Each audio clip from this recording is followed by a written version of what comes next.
Hello guys, അപ്പോൾ guys നമ്മൾ ഇന്നത്തെ വീഡിയോ എന്ന് പറയുന്നത് ഒരു ഔട്ടിംഗ് വ്ളോഗാണ്. എന്നിട്ട് ഞങ്ങൾ നേരെ വിട്ടത് ലുലുക്കാണ്. അവിടുത്തെ KFCയിൽ ഞങ്ങൾ കയറി. പിന്നെ ഞങ്ങൾ എന്തൊക്കെയാണ് ഓർഡർ ആക്കേണ്ടതെന്നൊക്കെ നോക്കി. എന്നിട്ട് ലാസ്റ്റ് തീരുമാനിച്ച് ഓർഡർ ആക്കി. എന്നിട്ട് ഞങ്ങൾ അവിടെ വെയിറ്റ് ചെയ്യുന്നു. എന്നിട്ട് ഞങ്ങൾ കൈയൊക്കെ കഴുകി അവിടെ വന്നിരുന്നപ്പോഴത്തേന് നമ്മുടെ ഫുഡ് അവിടെ എത്തി. അപ്പോൾ നമ്മൾ ഇത്രയൊക്കെയാണ് ഓർഡർ ചെയ്തത്. അപ്പോൾ ഫുഡൊക്കെ കഴിച്ചതിന് ശേഷം ഫുള്ളായതിനു ശേഷം നമ്മൾ നേരെ ലുലു ഹൈപ്പർ മാർക്കറ്റിൽ കയറി. അവിടെ പോയിട്ട് നമുക്ക് കുറച്ച് സാധനങ്ങളൊക്കെ വാങ്ങാനുണ്ടായിരുന്നു. അവിടെ കുറേ സ്നാക്സും പിന്നെ ദിവാലി ആയതുകൊണ്ട് സ്വീറ്റ്സൊക്കെ ഉണ്ടായിരുന്നു. അപ്പോൾ ഞങ്ങൾ അതിൽ നിന്നൊക്കെ കുറച്ചെടുത്തു.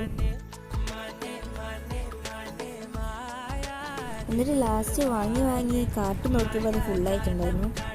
പിന്നെ ഞങ്ങൾ ബില്ലടിക്കുന്നിടത്ത് എത്തി. പിന്നെ ബില്ലൊക്കെ ചെയ്തതിന് ശേഷം നമ്മൾ നേരെ വീട്ടിലോട്ട് പോയി. അപ്പോൾ ഇന്നത്തെ വ്ളോഗ് ഇത്രയൊക്കെ. ബൈ.